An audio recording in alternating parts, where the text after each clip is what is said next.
পৃথিবীতে সন্তানদের নিরাপদ স্থান হচ্ছে তার মায়ের কোল।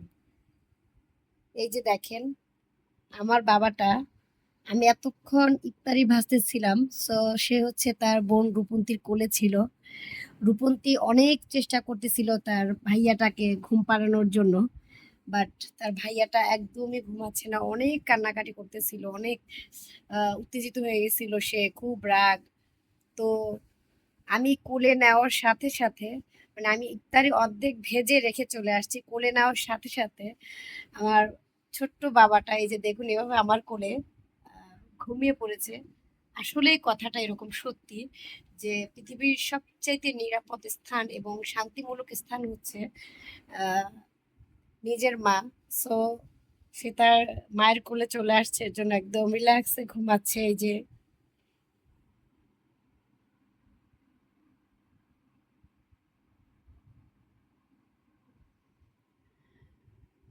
অ্যান্ড আমি হচ্ছে একদম সামান্য পরিমাণে ইফতার করেছি।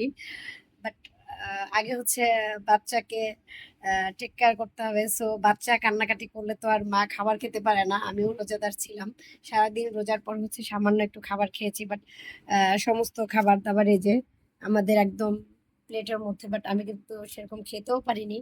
অ্যান্ড হচ্ছে রূপন্তি এখানে বসে আছে, এখন তাকে ঘুম পাড়াবো, ঘুম পাড়িয়ে দিয়ে তারপর হচ্ছে আমি ইফতার করব। এই যে সবাই আমার এই ছোট্ট বাবাটার জন্য এবং আমার ছোট্ট মেয়ে রূপন্তীর জন্য বেশি বেশি দোয়া করবেন। আল্লাহ পাক যেন এদের ভালো রাখে, সুস্থ রাখে এবং মানুষের মতো মানুষ করতে পারি এদেরকে।